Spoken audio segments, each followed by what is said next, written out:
What's up, you scrumptious strawberries? I hope you're having a lovely day, and welcome back to my series Finish This With Me, where I take a piece, start it offline, and then bring it to the internet and bring you guys up to speed and then finish it. Today I'm working on a redraw, actually, of a picture I did last year in December. It's this one right here. I don't think I posted this anywhere but DeviantArt, but I was doing this 100 theme challenge, and I combined the first 30 themes with a Pokemon challenge. And so the theme from the 100 themes was door, so I got the door here.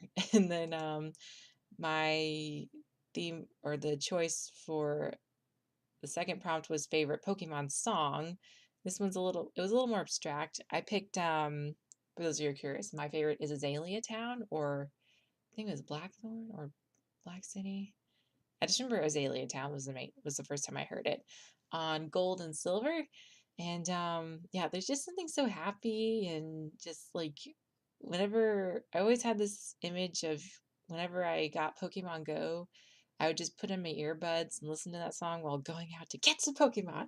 So yeah, this is the picture I did in 2016. It's a little, I mean, I still like it a lot, but there's definitely, I've been doing a lot of anatomy studies this year, so I can definitely see, especially with this hand, just stuff in general that I wanted to mess with. And because I wanted to finish the 100 theme challenge last year before December 31st ended, I ended up rushing a couple of pieces and didn't quite get to fully explore how many different compositions I could try with this piece. So for this picture, I wanted to change things up a bit. And with this piece, I've got like the front, I've still got the door, so the door is more in view, which is nice. I'm still gonna try and add these geometric accents with like the triangles and incorporate some of the bright colors. And I really like just the brighter colors I used. I don't know, I definitely want to do some glowy effects as well for this new piece. So far, I really just have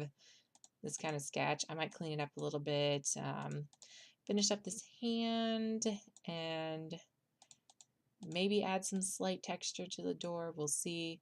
Overall, I'm hoping to maybe throw in some triangles around here just to kind of give like a swoosh, if that makes sense.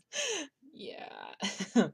But so far, yeah, I've just colored that, and ultimately I just got the base sketch down. I'll be doing a little bit of cleaning up, but ultimately, because this previous picture was a sketch, it's also not quite as clean. I kind of like that though, so I'm going to keep that with this piece, and I'll try to mimic the colors somewhat, at least the base color for this one, because the lighting is going to be completely different. The lighting is going to be coming from here, because this will be like the inside of the house, and she'll be just looking, she is in supposedly me, will be looking back at the viewers. So yeah, pretty much gonna kick this into time lapse now and get into today's topics. I will talk to you guys in a moment.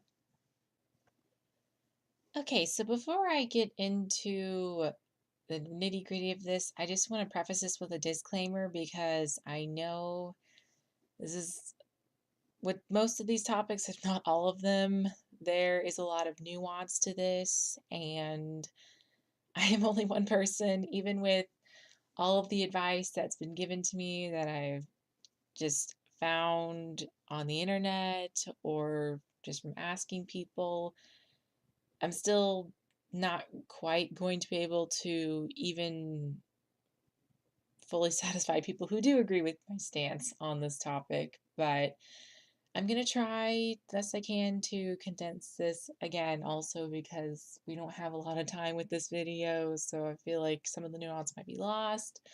But that's also why we have a comments section. So I definitely encourage you guys, if you want to add more to the conversation, or if you disagree with me even, then, let's just have some respectful conversation in the comments section below.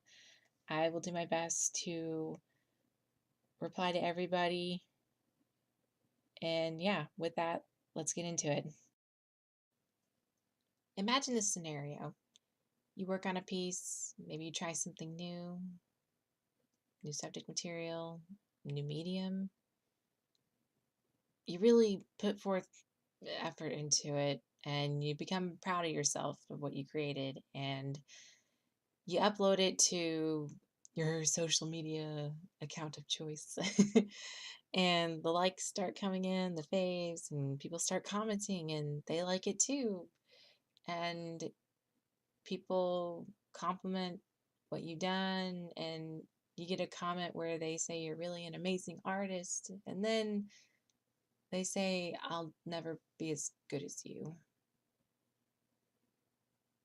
The first time I heard this, I didn't really know what to think of it. I just knew that deep down something felt off or wrong, but I didn't have the vocabulary for it. And it wasn't until I started asking around online with art peers, and luckily I'm a part of some Discord servers with amazing artists who were very generous to give their feedback when I asked them about this.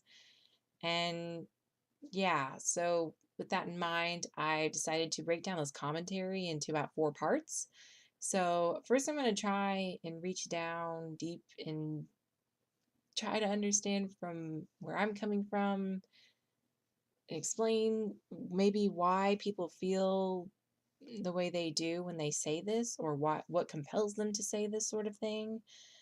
And with the help of these artists who answered the call, um, they can provide their perspective on people who have said it to them, and then hopefully maybe get some advice just from also those artists and just from what I've found in general. Um, because I will admit, I have felt similar to feeling like I could never accomplish what other artists have. I dealt with a lot of insecurity my first year on DeviantArt. I joined in about 2011, 2012-ish was when I really got into it. Before then, I wasn't really on the internet. I wasn't familiar with the art community that it's become. And,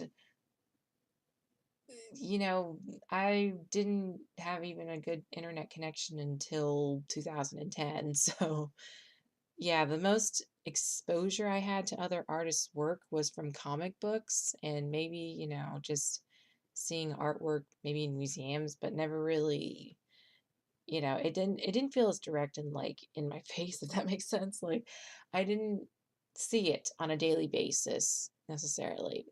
And I didn't really know how there are so many people who like you could talk to and they were already leaps and bounds ahead of you in understanding the fundamentals and were practicing and getting jobs in the industry and making these amazing portfolios. So, um, I don't know, I became really overwhelmed the first year or two, but it didn't stop me.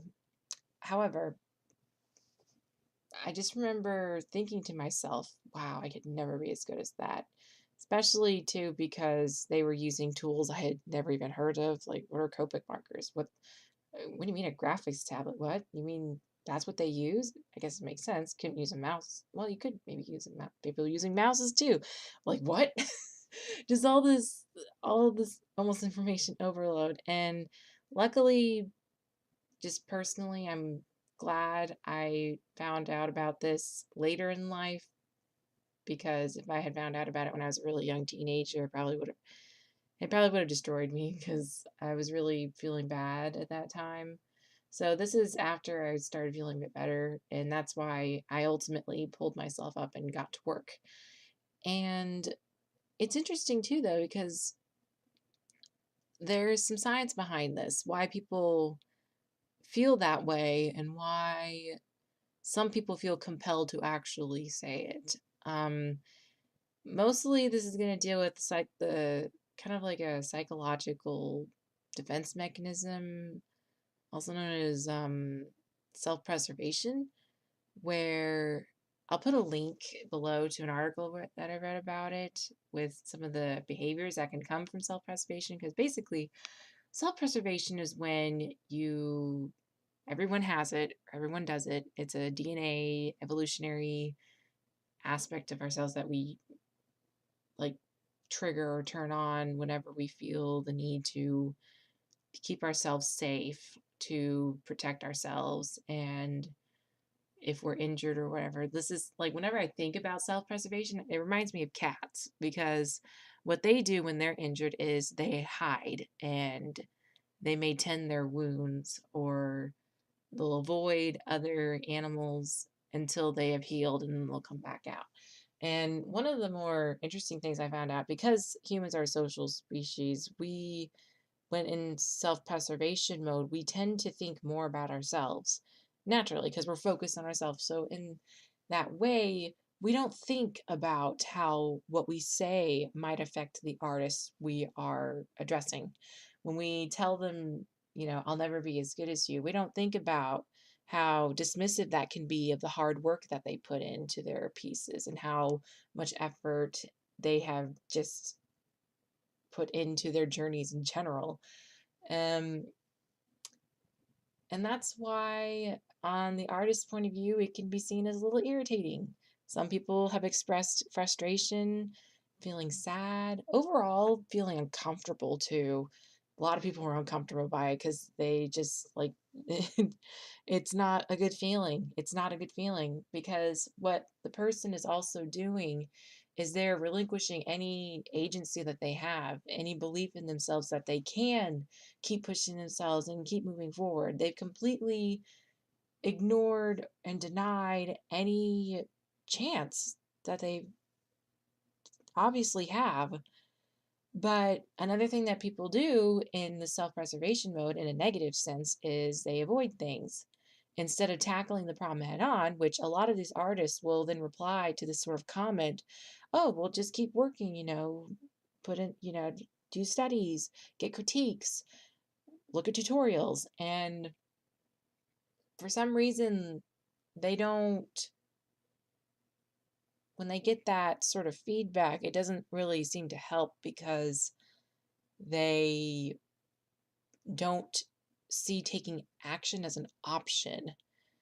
It's really sneaky how our minds do this too, because I'm just going to connect this also to Resistance and Stephen Pressfield's The War on Art, where we literally take the path of least resistance. Like we will do as little as possible, and that's why a lot of people are also tempted to complain and not take any action, even though logically it would make sense. If you get cut, you do something about it. You don't just sit there and watch it bleed. Even the cats, for the example of that, they still took action. They may hide away from other animals, but that's also to protect themselves. That's more of a positive thing that they would do. But because this is people we're talking about, and because it helps us more to be connected, we kind of need to be able to turn to each other. And I don't know. This is really it really gets complicated quickly, because what I'm trying to say here is that in order to try and overcome this feeling is you need to take action. Ultimately, all of the artists, most if not all of the artists, said whenever someone has told them that they'll never be as good as them, is that they need to do something about it. They need to take action. And that's when also I started to feel that feeling go away. Sometimes I do still feel insecure, but at the very least, if you are in the situation right now where you are watching an artist who you feel is amazing and you don't feel like you can catch up or be as good as them, maybe it's a sign that your subconscious is telling you, hey, maybe you need to get to work, or maybe you need to keep going, or maybe you even need to put blinders up and focus on your own journey. Because that's the thing, too. We're not going to progress at the same rate. We all progress differently. We're on our own art journeys. Yeah, I mean, there's technically competition for getting jobs, but at the end of the day, there's also the argument that there's enough to go around. And I'm starting to believe that more and more, especially in the age of the internet, where you have this megaphone where you can market yourself to anyone who has an account online. So it's definitely not a good place to be when you're going to sit there and keep wallowing in this self pity. And I get it too, though, because I had I had a slump. It wasn't until I actually really decided to dedicate myself to improving that things got better. And it really is a good indication that you need to take action instead of hiding away and retreating into yourself. And that being said, artists in general who have heard this, they don't feel good about people putting themselves down in the same sentence trying to raise the artist up. It dehumanizes them, if that makes sense. Or it devalues yourself. No person who you want to follow is going to take pride and be happy in seeing you put yourself down.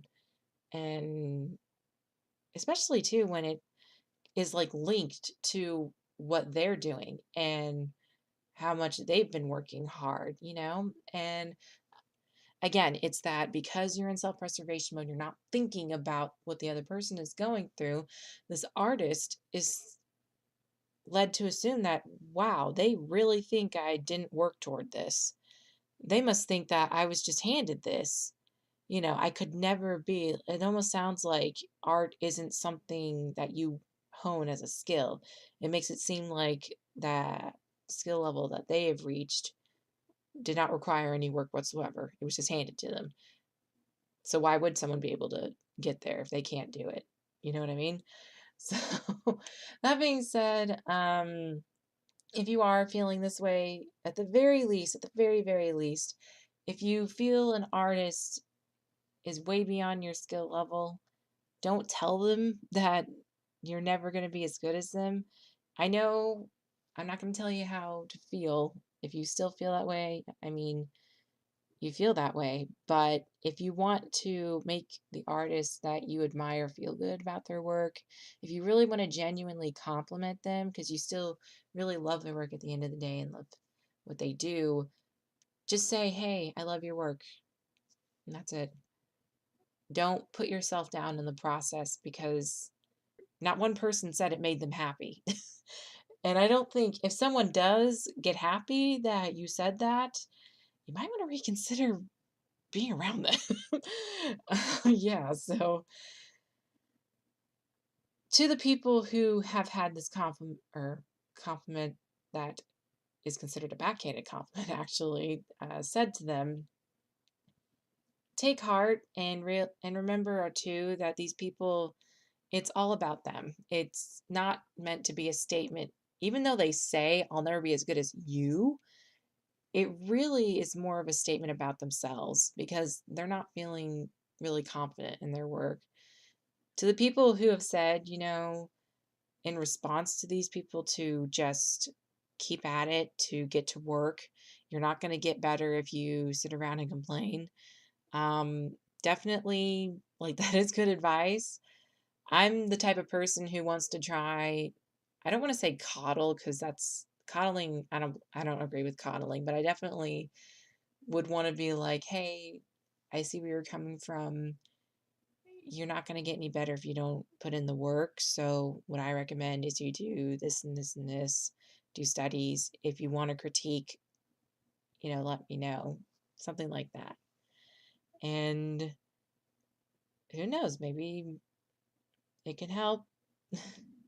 And I hope that this video was helpful to anybody out there. I am not the best, I'm not the most well versed to explain the things. So that's why we have the comment section and we can discuss things. If you disagree with me, we can be respectful and talk about the stuff there.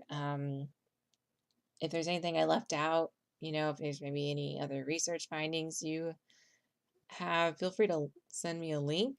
If you are dealing with this kind of problem too, it might help to take a look at the article I linked in the description. Yeah, if you guys have any questions about this, again, I really hope I did it justice, but I don't know. If you're watching this as this is just released, then it's the end of December, in which case I hope you have a wonderful Christmas, Hanukkah, Kwanzaa, any holiday that you might be celebrating. The next time I'll be talking to you guys, it'll be 2018. So if you're going to make any New Year's resolutions, we should talk about that in my next video because I'll be discussing mine for sure. Anyway, thanks again for watching, everybody. I appreciate you taking the time to listen to this. And yeah, here's the finished piece of my redraw from last year. So much improvement. Yay! Anyway, I think I'm going to get going here. I'll talk to you guys again in 2018. Until next time.